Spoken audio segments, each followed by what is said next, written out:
62% of this sample of highly successful entrepreneurs identified with traits consistent with an ADHD diagnosis. 62%.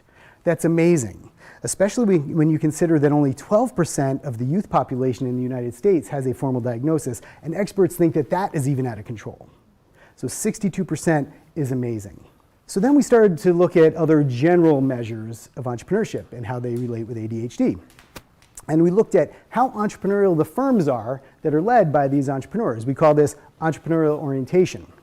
And what we found was that those with ADHD had companies that scored higher on some basic measurements of entrepreneurial orientation. So things like proactivity and innovation and things like that.